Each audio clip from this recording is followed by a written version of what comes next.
Bienvenue sur les grandes épopées. Je m'appelle Jafar Steblenraji et chaque semaine, je vais à la rencontre de femmes et d'hommes, aujourd'hui à la retraite ou qui ont tourné une page majeure de leur vie professionnelle. Ils transmettent sans filtre les apprentissages et les anecdotes qui ont marqué leur carrière. Dans cette deuxième partie, Emmanuel Delutzel revient sur le lancement et le développement de l'activité de financement des entreprises sociales, un business aujourd'hui à plus de 2 milliards d'euros d'investissement. Il détaille les défis et stratégies à adopter en tant qu'entrepreneur social, récoltés auprès de ses pairs. Ils sont le cœur de son ouvrage « Transformer votre entreprise de l'intérieur, le guide de l'entrepreneuriat social ». Nous aborderons aussi ses nombreux conseils de lecture pour cultiver son esprit critique dans le monde de l'entreprise. Je vous laisse maintenant avec Emmanuel pour la suite et fin de notre échange.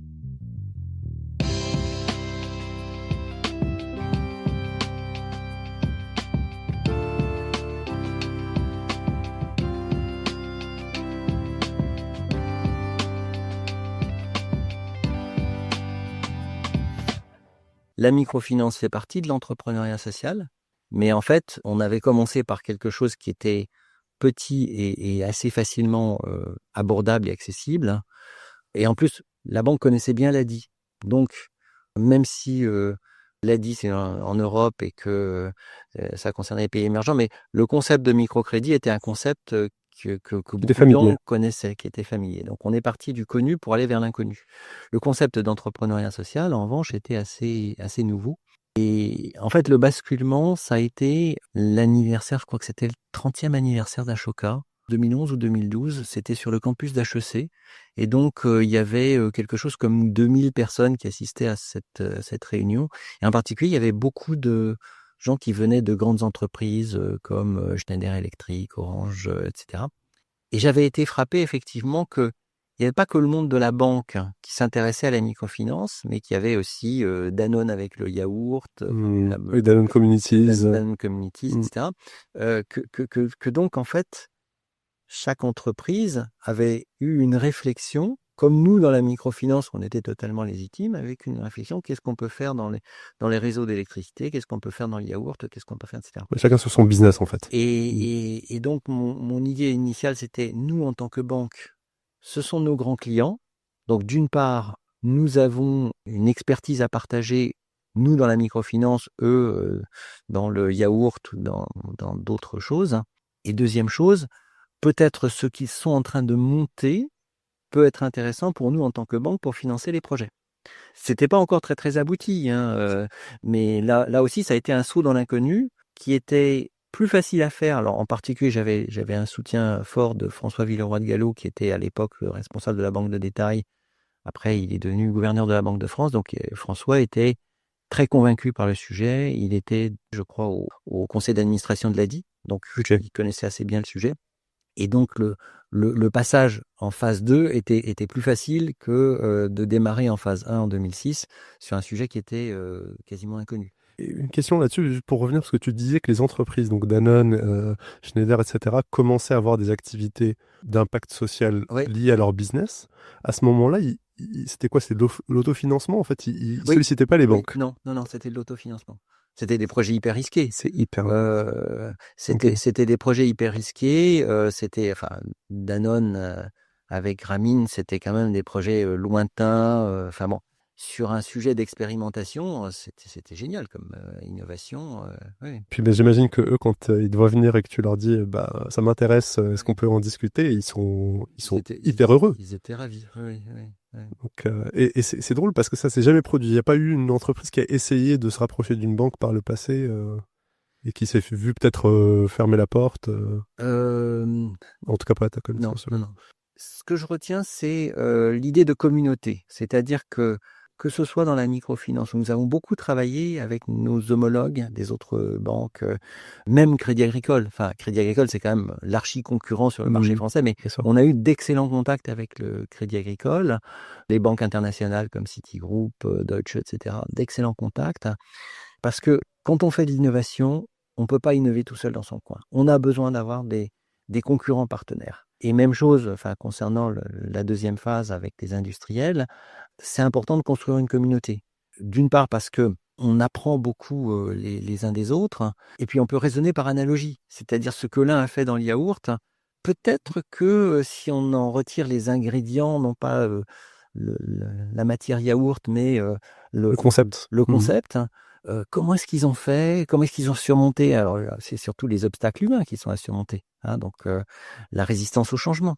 Dans toute entreprise, il y a, face à un changement, il y a ceux qui sont pour et ceux qui sont contre. Et la majorité est hésitante. Si la direction générale dit il faut y aller, on va y aller, mais la majorité est assez inerte, hein. Et donc, il faut identifier quels sont les gens qui sont prêts à bouger, hein. Souvent dans mes conférences, j'illustre ça avec l'histoire j'aime beaucoup Astérix, hein, donc Astérix et Cléopâtre, hein.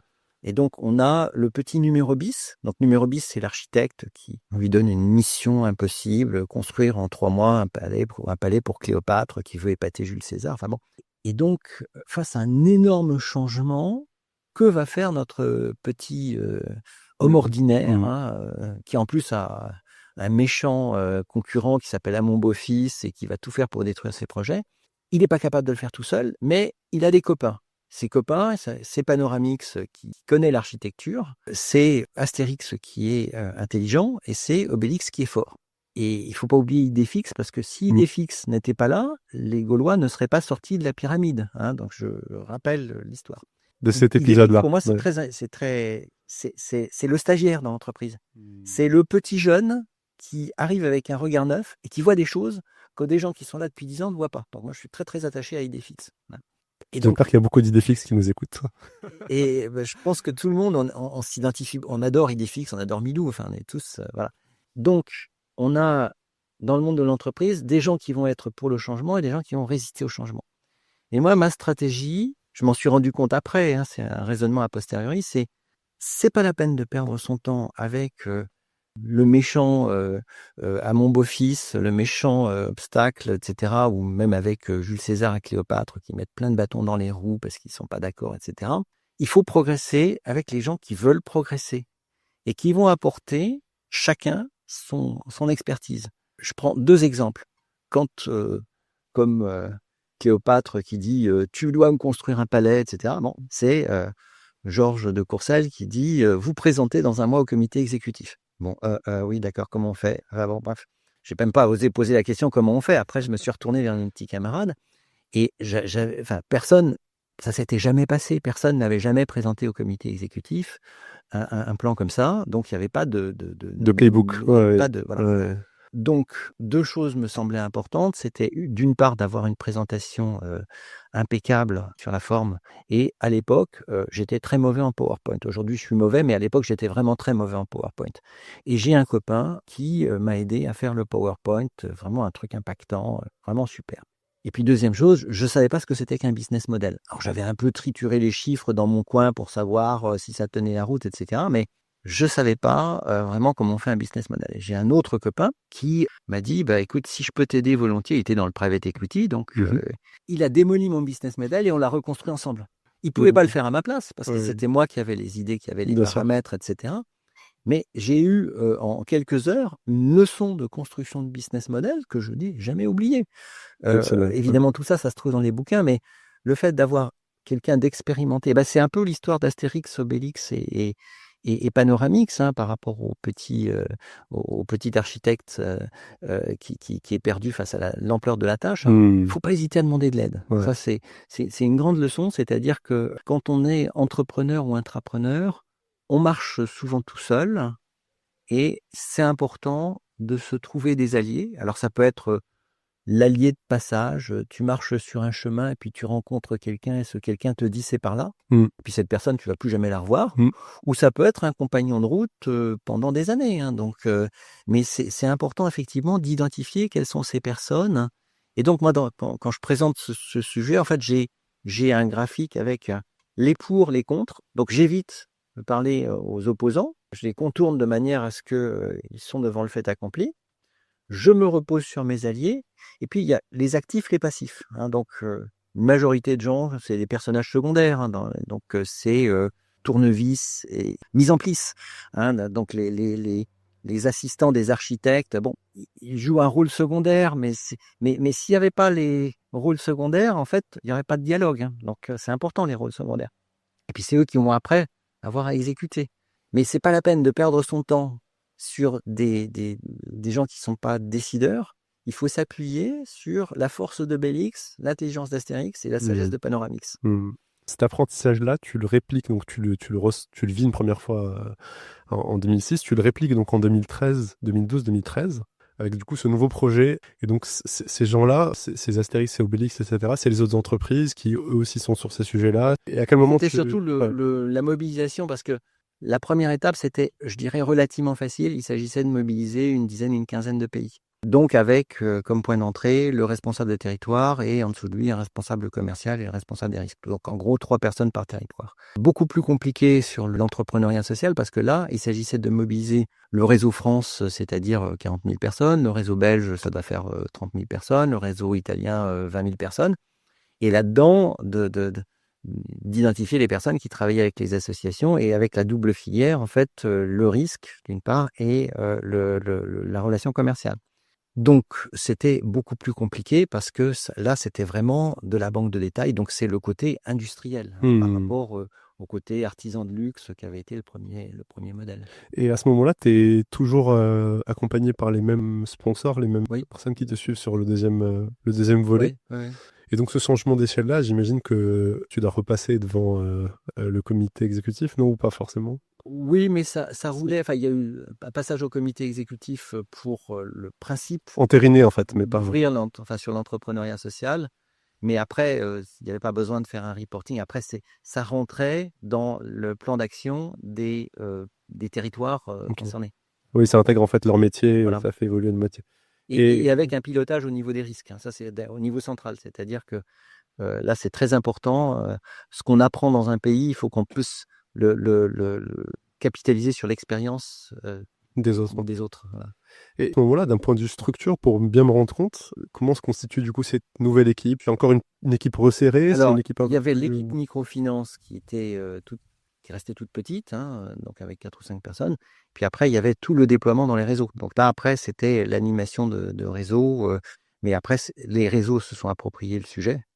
Donc, c'était l'animation centrale, mais après, c'était les réseaux.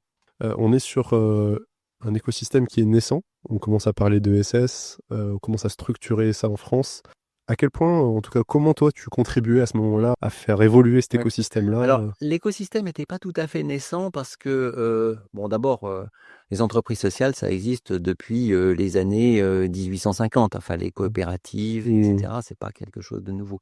En revanche, c'est très mal connu du côté des entreprises classiques. Le monde des associations, il est souvent vu par les entreprises classiques comme étant un monde assez bizarre. Enfin, le côté économique des associations n'est pas perçu. Les associations sont perçues soit comme des acteurs de solidarité, soit comme des acteurs de plaidoyer pour faire évoluer le droit, etc., mais ne sont pas perçus par les entreprises comme des acteurs économiques. Et alors, c'est vrai, l'écosystème en France a beaucoup évolué avec la loi Hamon de 2014, qui a permis de structurer cet écosystème avec les 4 grandes familles, enfin les fondations, les associations, les mutuelles et les coopératives, plus les entreprises agréées ESUS. Donc ça, c'était un grand pas en avant où la France a été, enfin grâce à Benoît Hamon, la France a été vraiment pionnière sur ce sujet et a été par la suite imitée, reprise au niveau de l'Europe, au niveau des Nations Unies. Mais l'écosystème, il existait déjà, mais cet écosystème n'était pas assez visible. Donc en fait, nous avions un peu d'avance chez BNP Paribas en déployant déjà en 2012 une connaissance d'un écosystème qui ne sera formalisé d'un point de vue global, qui sera formalisé beaucoup plus tard. Et ces 2 années-là, par rapport à justement l'étape où ça se formalise, t'es mis à contribution, te sollicite justement sur ces réflexions-là? Alors, oui et non. Alors, j'étais impliqué au niveau de Finansol, donc l'association qui est en charge de la finance solidaire, Ça s'appelle FAIRE aujourd'hui. qui s'appelle FAIRE aujourd'hui depuis 4 ou 5 ans. Donc, je représentais la banque au niveau du conseil d'administration de Finansol. Donc, j'entendais parler effectivement de ça, mais je n'ai pas été directement impliqué. En revanche, j'ai été impliqué dans les réflexions européennes avec Michel Barnier, qui était à l'époque commissaire européen, parce que l'Europe a commencé à partir de 2011-2012 à réfléchir aussi sur l'entrepreneuriat social et comment ça pouvait être effectivement un modèle pour l'Europe. Donc là, j'ai eu plusieurs réunions à Bruxelles avec Benoît Hamon. Enfin, j'étais pas pardon, avec Monsieur Michel Barnier. Barnier, mais D'accord. j'étais pas le seul dans la salle. Oui, oui, bien sûr, c'est jamais une histoire d'une personne, c'est des hommes et des femmes. Mm. Et, et à ce moment-là, je pense à ton parcours à toi en tant qu'Emmanuel de Lutzel. Tu pars de l'intrapreneur solitaire avec son bâton de pèlerin qui réussit petit à petit à embarquer des gens, à un écosystème qui se Mm. structure, où il y a des financements, où il y a de la communication, où il y a des gens qui viennent, j'ai presque envie de dire l'inbound, en fait, des gens viennent certainement vous voir avec des besoins. Ça change quoi, toi, dans ta posture professionnelle aussi à ce moment-là, le fait de Bah, que ce soit validé, en fait, oui, d'une oui, c'est certaine une marque manière. de succès. Enfin, notre chance, c'est que nous avons été un peu en avance de phase. Hein. C'est-à-dire que on fait passer le projet de microfinance au comité exécutif en juin. Younous a le prix Nobel en octobre. On fait passer à nouveau devant le comité exécutif en 2012 le projet entrepreneuriat social. La loi Hamon sort en 2014. Donc, enfin, pour être honnête, on était assez en retard sur ces sujets. On peut pas le reprocher à BNP Paribas parce que c'est pas une banque mutualiste, c'est une banque commerciale classique. Hein. Mm. Donc on n'était pas spécialement, enfin on était compétent sur ces sujets, mais pas aussi compétent que pouvaient l'être des banques. Alors, Crédit coopératif, c'est exceptionnel, Mm. mais d'autres banques ont plus une tradition mutualiste. Donc, mais on a appris très vite.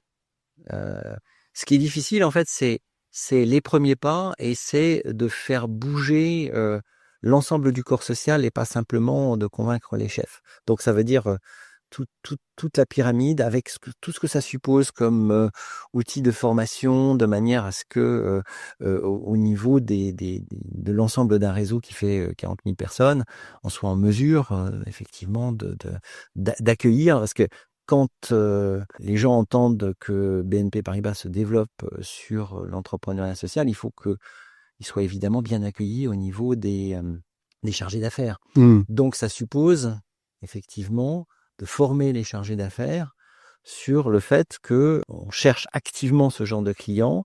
Donc ça suppose aussi qu'ils s'insèrent au niveau régional et pas simplement au niveau des têtes de structure, qu'ils s'insèrent pour comprendre quel est leur environnement. Ça fait partie de ta mission et de la mission de ton équipe. Tout à fait, tout à fait. Mm. Ouais. Mais ça doit être, en fait, j'imagine passionnant. Enfin, je sais pas d'ailleurs, quand tu dois faire le passage à l'échelle, est-ce que tu étais assis sur des gens qui avaient juste qui attendaient en fait qu'on leur dise allez-y, ou en fait tu as encore eu des contraintes Il y a eu l'essentiel des gens attendaient ça. Enfin, Ok. après, c'est la question. Tu prends le bilan d'une association, c'est pas le bilan d'une entreprise, ça n'a pas la même solidité, ça dégage pas les mêmes cash flows, etc. Enfin, donc faut avoir les outils pour analyser. Mm. Mais en revanche, beaucoup de gens n'attendaient que ça. Enfin, comme je dis souvent, le banquier, il a le tableur Excel dans la tête, mais il a aussi un petit cœur qui bat, quoi. Mm. Donc, on est banquier, mais on est aussi citoyen. Donc, on a quand même une sensibilité. Quand on regarde le monde autour de nous, on ne peut pas être totalement insensible, même si on n'a pas toujours la misère très très visible. Hein, Mm. mais quand on commence à s'y intéresser et qu'on se rend compte que il y a des solutions, enfin, que les entrepreneurs sociaux font un formidable travail parce que c'est de l'économique autant que du social. Hein. Mm. Donc, c'est pas juste on prend les fonds publics et puis on fait à la place de l'État ce que l'État devrait faire. Non, c'est de construire des solutions originales et de les co-construire avec des partenaires et avec les bénéficiaires. Et toi, à ce moment-là, tu lances une activité qui permet in fine à des gens qui sont sur des secteurs d'activité très différents de faire des choses, donc un intermédiaire qui donne les moyens à des gens de faire des choses. J'ai entendu une fois le terme de infrapreneur, c'est-à-dire les gens qui mettent en place des infrastructures pour l'entrepreneuriat et pour l'entrepreneuriat social. Et j'aime bien ce terme parce que c'est aussi Younous reprend souvent cet exemple. Apprendre à manger un poisson, apprendre à pêcher un poisson, et puis c'est changer l'industrie de la pêche. Mm. Donc, moi, ça m'intéresse effectivement de passer de l'expérimentation à la dimension systémique. Alors, c'est une très bonne transition avec la publication de ton livre en 2015. Donc là, tu sors en fait d'une période où tu rencontres aussi beaucoup d'acteurs de l'écosystème, tu rencontres d'autres entreprises, des concurrents dont tu parlais. Tu réalises en fait finalement que tu n'es pas seul. Et je suis curieux de savoir à quel moment fondamentalement tu te dis il faut que j'en fasse un livre. Alors, d'abord, il faut dire que je n'aurais jamais fait ce livre si ma femme ne m'avait pas encouragé, parce que j'avais quand même une vision que ça prenait du temps et que c'était, enfin, le syndrome de la page blanche. Enfin, j'avais le souvenir, j'en parlais tout à l'heure, de mon mémoire de DEA qui avait été particulièrement difficile à accoucher. Toute écriture enfin, publication, c'est quelque chose si on est un peu perfectionniste, comme c'est mon cas, ça ne coule pas spontanément. Alors, en fait, la genèse de ce livre, ça tient à deux choses. D'une part, la rencontre avec des chercheurs de Sciences Po et de l'ESSEC qui sont venus me tendre le micro, ou plutôt qui ont demandé à leurs étudiants de prendre une petite dizaine de cas d'entrepreneurs sociaux. Donc, ils ont publié cette recherche aux alentours de 2012. C'était dans le cadre de la chaire entrepreneuriat social de Non. l'ESSEC Oui, oui. Non, alors je ne sais plus si c'était dans le cadre de Sciences Po ou de l'ESSEC, parce D'accord. que j'étais prof aux deux. Mais je crois que c'était l'ESSEC, effectivement. Mais moi, je ne connaissais pas le terme d'entrepreneur, hein. Donc j'ai découvert quelque chose de nouveau. Et j'ai découvert que je n'étais pas seul dans l'univers, qu'il y avait des gens qui avaient eu un peu les mêmes parcours que moi. Et j'ai eu envie de les rencontrer. Et en particulier de rencontrer cette petite dizaine de personnes qui étaient dans ce mémoire universitaire qui fait une trentaine de pages, quoi. C'est un petit bouquin, mais pas véritablement une publication, quoi. Mais qui a posé les bases théoriques fondamentales pour moi sur l'intrapreneuriat. Puis après, j'ai réalisé que le sujet avait été déjà abordé d'un point de vue universitaire par les Américains depuis une trentaine d'années, quoi. Donc, D'accord. et deuxième chose, c'est des journalistes, une journaliste de l'Express, une journaliste de TF1 qui sont venus m'interviewer et qui voulaient connaître justement mon expérience d'intrapreneur. Donc, j'ai commencé à me raconter.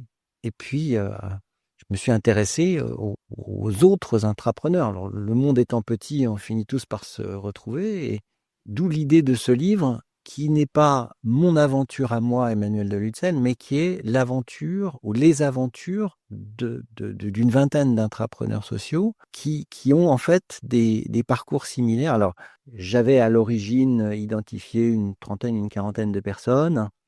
Certains qui n'étaient pas vraiment des intrapreneurs, des gens qui voulaient devenir intrapreneurs, des gens qui avaient essayé mais qui n'avaient pas réussi, etc. Ceux qui n'ont pas réussi, d'ailleurs, c'était particulièrement intéressant parce que on voit les blocages institutionnels, etc. Mais je ne me suis pas autorisé, en revanche, à publier leur histoire. Oui, ça, tu parles principalement de ceux qui ont fait. J'ai parlé de Ouais. ceux qui ont réussi à percer le bitume, hein, les petites plantes qui vont percer à travers le bitume, ça m'a toujours touché. Parce que je me suis rendu compte à ce moment-là que nous tous, nous avons vécu des galères. C'est-à-dire que le chemin de l'intrapreneuriat, le chemin du changement n'est pas quelque chose qui est évident parce que dans l'entreprise, la plupart des gens ont intérêt à ce que ça reste pareil, hein. Comment on fait les budgets? On prend le budget de l'année dernière, on rajoute 3%, hein. Mais d'imaginer des scénarios de rupture avec des produits radicalement nouveaux, si on n'est pas dans une start-up, si on est dans une entreprise qui est dans une vieille industrie comme la banque, hein, ou l'assurance, c'est quand même très très difficile. Et donc, pour être intrapreneur, parce que j'ai eu un débat aussi sur la question, je me rappelle avec des gens d'Ashoka, j'avais eu ce débat, est-ce que c'est plus facile ou plus difficile d'être un entrepreneur ou intrapreneur? Alors, entrepreneur social, intrapreneur social. Et je les avais un peu challengés en leur disant, c'est en fait plus difficile d'être intrapreneur que d'être entrepreneur, parce que quand vous êtes entrepreneur, vous avez le défi d'avoir en face de vous le monde entier, mais vous n'avez pas la lourdeur de l'entreprise.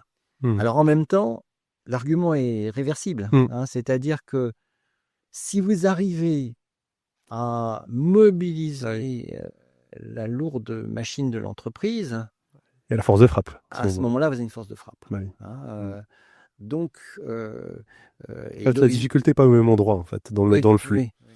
Oui. Et ça ne demande pas les mêmes qualités, enfin, même s'il y a des qualités communes entre entrepreneur et intrapreneur, mais ça ne demande pas les mêmes qualités parce que l'intrapreneur, il est au centre d'un réseau interne dans l'entreprise. Et donc, son talent, ça doit être de savoir trouver dans l'entreprise d'abord des sponsors, ensuite des gens qui vont l'aider à faire, en tout cas l'aider à formaliser son idée, ensuite l'aider à faire. Donc, et à partir du moment où il y a une décision au niveau des sponsors, au niveau d'un comité exécutif, etc., là, ça se décline et les gens qui étaient prêts à faire mais qui attendaient, Oui, ils vont suivre. ils vont suivre, c'est pas un problème. Là, tu es sur le fond du livre. Ça m'intéresse aussi de creuser vraiment ton expérience personnelle sur l'écriture. D'ailleurs, c'est un livre que tu coécris avec Valérie de la Oui, Rochefoucauld-Brosse. oui, Est-ce que ça a d'ailleurs un lien avec ce syndrome de la page blanche, le fait de l'avoir certainement, coécrit? certainement. Alors l'histoire avec Valérie, c'est drôle parce qu'on se connaissait à peine. Et je commençais à avoir l'envie d'écrire ce bouquin. J'avais commencé un peu à formaliser sur le papier, écrit quelques pages. Et je rencontre Valérie de mémoire dans une réunion d'Ashoka ou quelque chose comme ça. Enfin bon. Okay. Donc on était un peu dans le même écosystème, on se connaissait pas bien. Donc Valérie est beaucoup plus jeune que moi. À l'époque, elle devait avoir 25 ans. Donc elle avait quelques années professionnelles, mais pas beaucoup d'expérience. Et elle me dit, à la fin de la conversation, elle me dit, mais et ce bouquin, si on l'écrivait ensemble? Et je me suis dit, c'est vachement culotté comme ça. Carrément. C'est vachement culotté parce qu'on se connaissait à peine. Donc, et je me suis dit, pourquoi pas? Même si elle a moins d'expérience que moi, au pire, ce sera un bon miroir. Et ça a été effectivement, enfin, d'une part, elle a fait sa part du boulot. En plus, elle est tombée enceinte à la fin de la conception du bouquin. Donc, pour elle, c'était un double accouchement. Mais le fait de marcher ensemble, bon, elle était bien structurée, elle avait des bonnes questions, on s'est réparti les interviews, quelquefois on les a fait à deux, etc. Mais je pense que je suis allé certainement beaucoup plus loin avec Valérie que je ne l'aurais été seul. Et probablement, j'aurais eu des problèmes de délai de livraison, alors que là, j'avais un compagnon de route, enfin une compagne de route. Quand nous avons trouvé notre éditeur, Thomas Abou, donc, qui est l'éditeur de Rue de l'Échiquier, on a signé un contrat, ce qui est assez rare. C'était une commande, il ne nous a pas versé d'avance. De toute façon, ce n'était pas la rémunération qui nous motivait, mais on avait un contrat avec délai de livraison de mémoire, c'est fin février, et on a livré 3 jours avant, à tel point d'ailleurs que Thomas était étonné. En fait, il n'avait pas réservé du temps de lecture, relecture, et comme Thomas est quelqu'un d'assez pointilleux, en fait, il tenait à jouer un vrai rôle d'éditeur, et ça, je ne lui rendrai jamais assez hommage. C'est un vrai éditeur, c'est-à-dire c'est pas quelqu'un qui prend le manuscrit et qui l'envoie à la publication, c'est quelqu'un qui prend le temps de lire, de poser des questions, de challenger, oui, mais là, t'es pas clair, etc., etc. Donc, on a beaucoup retravaillé le sujet. On a eu au moins 3 réunions avec Thomas. Une fois qu'on avait livré le manuscrit, on a réécrit certains chapitres, etc. Ce qui fait que ce bouquin est très lisible parce que d'une part, j'ai eu Thomas et d'autre part, mon préfacier François De Witt, qui était le président de Finansol, qui aujourd'hui a disparu est décédé il y a 5 ans à peu près. François a été aussi pour moi un remarquable coach parce que comme c'était un journaliste professionnel et qu'il avait publié quelques bouquins, donc il a été mon premier lecteur et il a pu aussi me dire là t'es pas assez clair, là tu devrais préciser, etc., etc. Et d'ailleurs, je trouve que l'exercice de style, il est quand même très original parce que vous coécrivez, mais toi, tu es aussi un sujet d'étude. En fait, tu es à la fois... Oui. C'est pour ça aussi que ça faisait du sens que Valérie, d'avoir un co-auteur, parce que je ne pouvais pas tenir mon propre miroir. J'avais besoin d'avoir quelqu'un. Donc Valérie a fait de l'interview et m'a fait dire des choses auxquelles j'avais pas pensé. Parce que c'est dans le dialogue que se construit la réflexion. Donc c'est pas par hasard. Enfin là, on est dans la caverne de Platon. Moi, j'aime beaucoup cette idée que la réflexion, elle se construit en marchant. Même chose avec les aristotéliciens, donc les péripatéticiens, c'est la construction en marchant de la pensée. Donc, toujours le lien entre la réflexion et l'action. Donc, le fait de marcher, c'est aussi se mettre en mouvement. Très intéressant et merci d'ailleurs pour cette petite fenêtre sur l'histoire du début du livre. Ce qui est aussi assez symbolique, c'est que là, on est 10 ans après. Donc, je suis aussi très intéressé de t'entendre sur l'évolution comment le livre a vécu finalement. 10 ans après, qu'est-ce que tu trouves qui a peut-être éventuellement qui est resté, des choses qui ont peut-être évolué? Je l'ai regardé à nouveau. J'ai fait une intervention récente au CNAM et dans le cadre de l'université d'Harvard il y a 6 mois. D'accord. Donc j'ai repris le bouquin à ce moment-là en me disant, est-ce qu'il y a beaucoup de choses Alors, les histoires sont datées, évidemment, mais en revanche, les histoires sont universelles. Donc les cas restent tout à fait valables.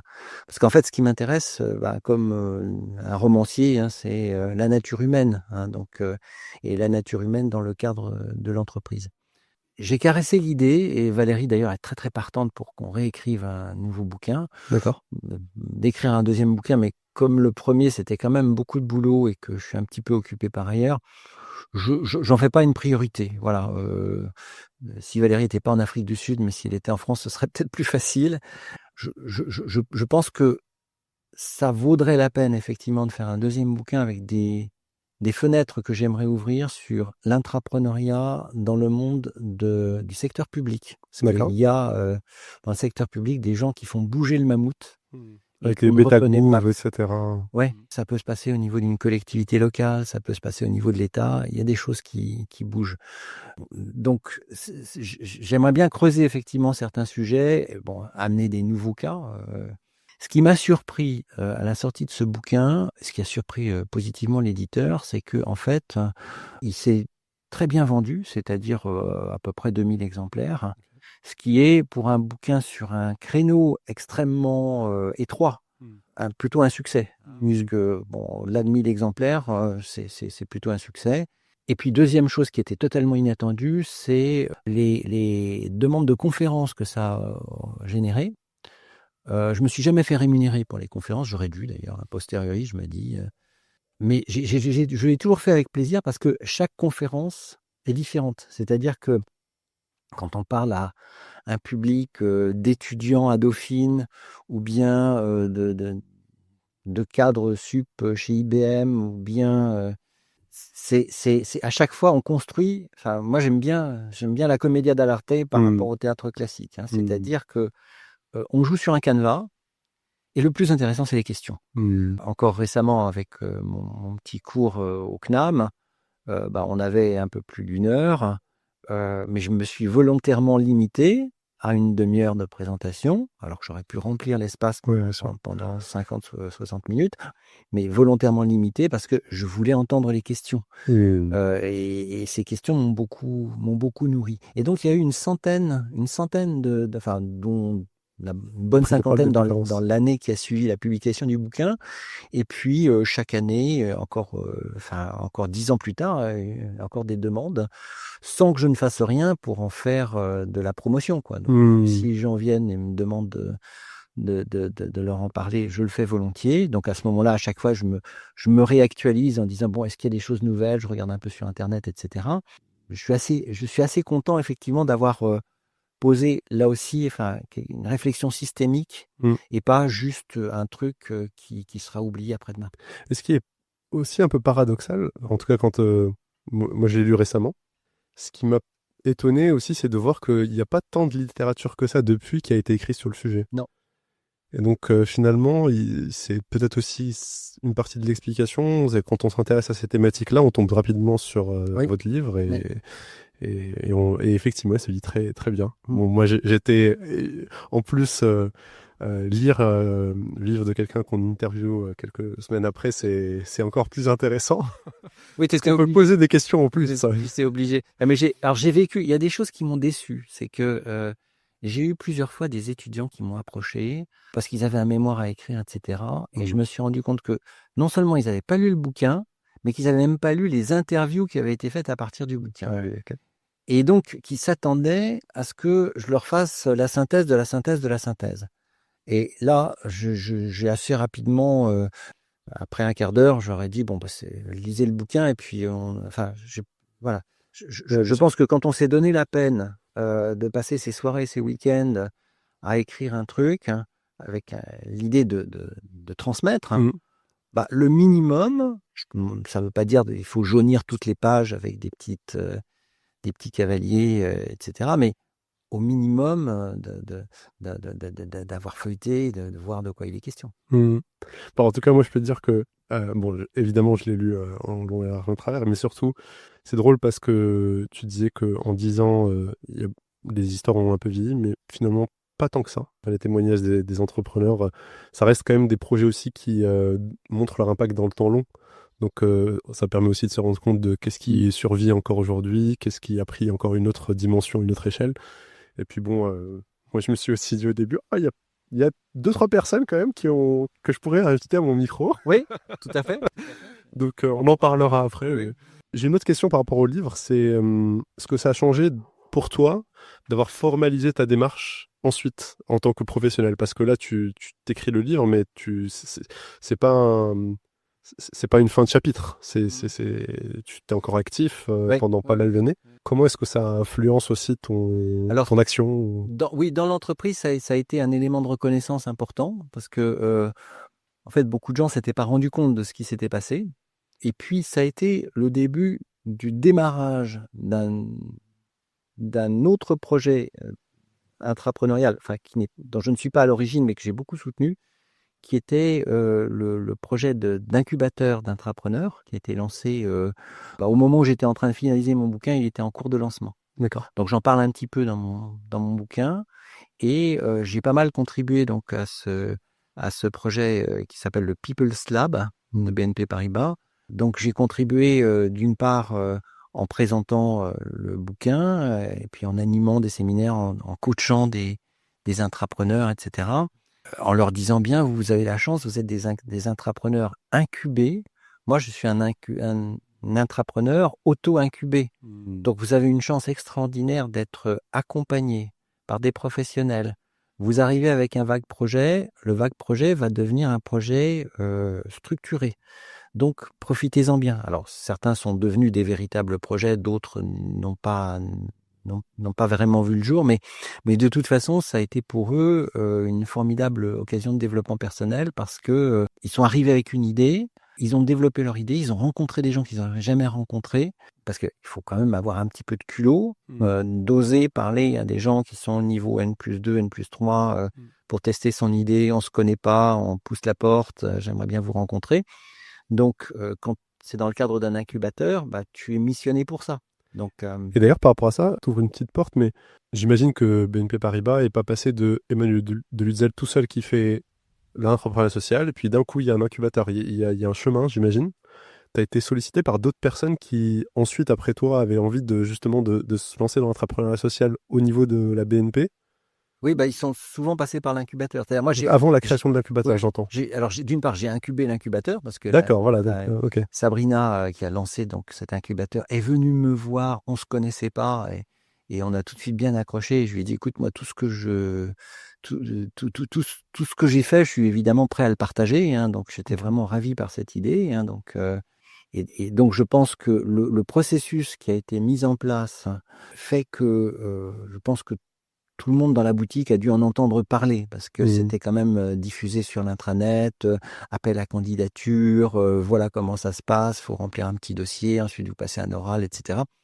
Donc ça a été déployé assez largement de manière à ce que toute personne qui a priori avait une idée était en mesure. Et puis ce qui était intéressant aussi, c'est que BNP Paribas a traité l'écosystème, c'est-à-dire pas simplement les gens qui ont des idées, les potentiels intrapreneurs, mais également leur manager, de manière à ne pas avoir ce blocage que j'ai mentionné, où la personne a envie de bouger, a envie de faire des choses, mais le manager sait qu'on va perdre cette personne, et donc bloque cette idée, on t'a pas demandé de faire ça sert à quoi, t'es pas missionné. Oui, une vraie réflexion RH, en fait, au Une niveau de vraie la... réflexion Ouais. RH, ça c'était très, très intelligent. Ouais, c'est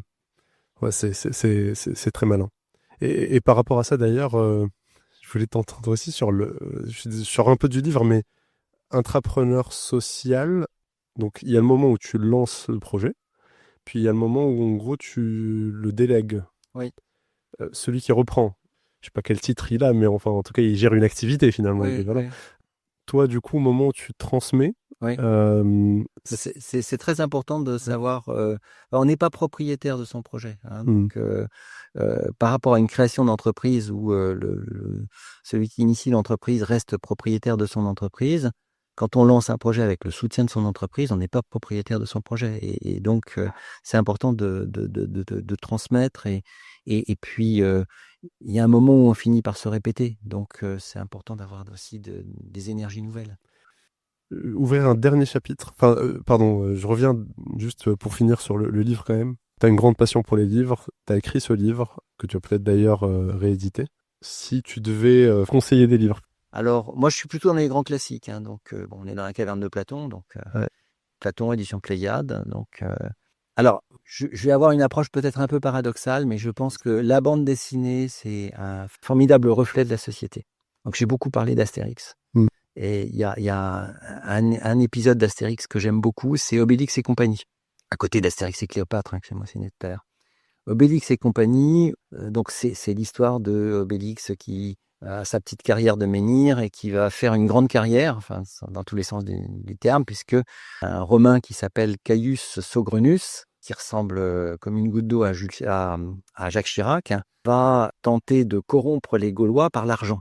Hein, donc, et ce bouquin est extrêmement astucieux, comme le domaine des dieux est extrêmement astucieux parce que c'est une analyse des mécanismes de l'économie avec un regard enfin, les deux auteurs n'ont pas travaillé dans l'économie à proprement parler, mais ils ont une vision du monde de l'entreprise et des lois de l'économie, enfin, et comment Obélix va reformuler la loi de l'offre et de la demande. Enfin, c'est à mourir de rire.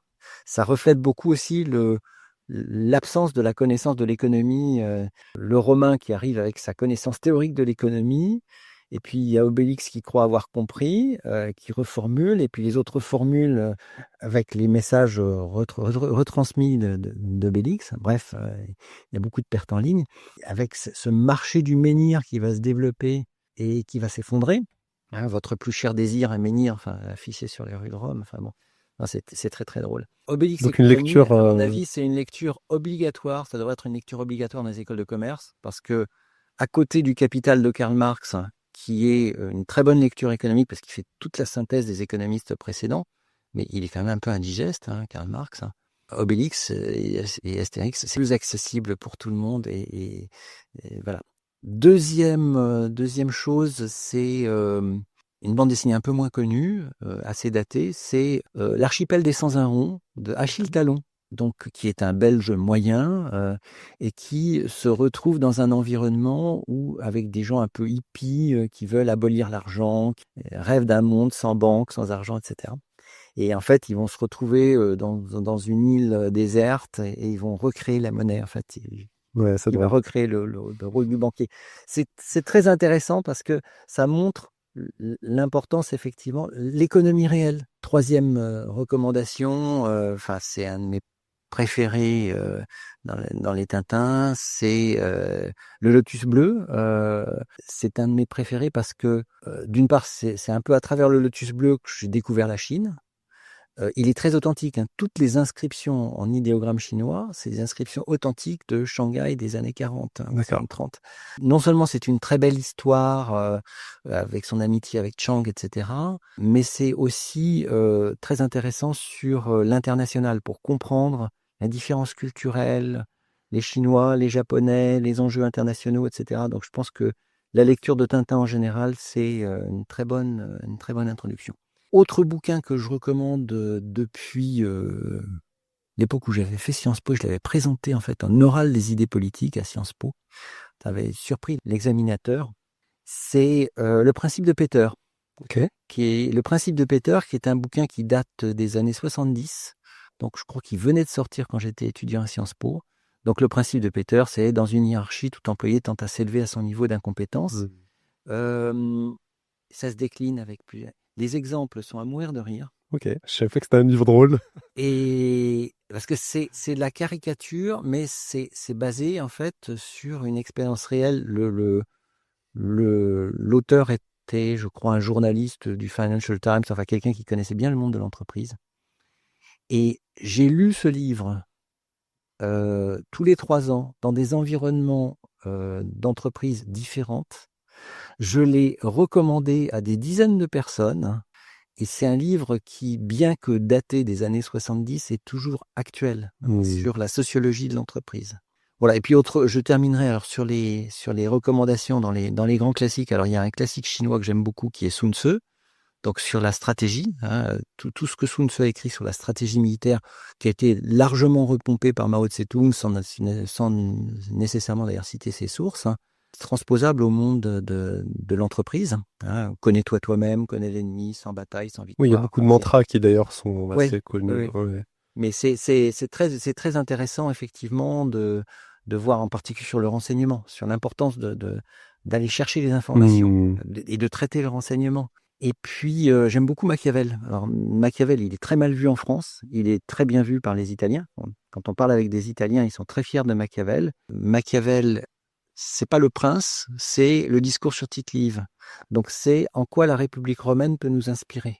Mais comme il écrivait sous les Médicis, il ne pouvait pas faire une éloge de la République romaine, enfin il pouvait faire une éloge de la République à Florence, donc il a fait une analyse de l'histoire romaine. Et c'est très intéressant parce que là aussi, ça nous apprend sur les jeux de pouvoir, sur les influences dans le monde monde de l'entreprise. Alors, chez Machiavel, il y a le poignard et le poison. Hein. Bon, on ne peut pas dans l'entreprise utiliser le poignard et le poison. Il y a quand même 1001 manières de mettre des pots de bananes, ou de recevoir. Et de recevoir, voilà. Donc c'est un monde qui est au moins aussi dur que le monde florentin à l'époque de Nicolas Machiavel. Donc, je pense qu'il faut lire et Le Prince et le discours sur Tite-Live pour avoir une vision idéale et une vision réelle du monde de l'économie. Ça fait pas mal de petits de boulot, de lecture.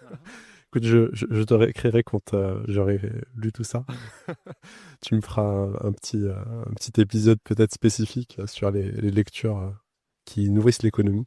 Et d'ailleurs, ça nous fait une bonne boucle par rapport au début de notre discussion sur l'importance d'avoir à la fois une vision pratique et théorique en fait sur les choses et pour pouvoir être en tout cas des professionnels et des personnes épanouies, équilibrées. Je pense que là, on a fait un beau tour d'horizon. Je pense qu'on va pouvoir sortir de la caverne. On va pouvoir sortir de la caverne et aller manger. Exactement. Voilà, il faut nourrir le corps et pas simplement l'esprit. Exactement. Merci Emmanuel pour ce beau tour d'horizon. Merci Jaffar. Très heureux d'avoir venu jusqu'à moi dans le fond de la caverne de Platon. C'était un grand plaisir. Et si vous avez en tout cas envie de vous intéresser à la question de l'entrepreneuriat social, à lire Transformer votre entreprise de l'intérieur. Le guide de l'entrepreneuriat social, c'est un super livre qui se lit très facilement. Donc n'hésitez pas. Bravo! Vous venez d'écouter la suite et fin de mon échange avec Emmanuel de Lutzel. Si vous souhaitez m'aider à faire connaître les grandes épopées, vous pouvez partager cet épisode à une ou plusieurs personnes autour de vous. Pour ne rater aucun épisode, abonnez-vous sur votre plateforme de podcast préférée. Et si vous pensez à une personne de votre entourage qu'il faut absolument que j'accueille à ce micro, écrivez-moi sur LinkedIn ou par email sur jaffar@lesgrandsépopées.fr.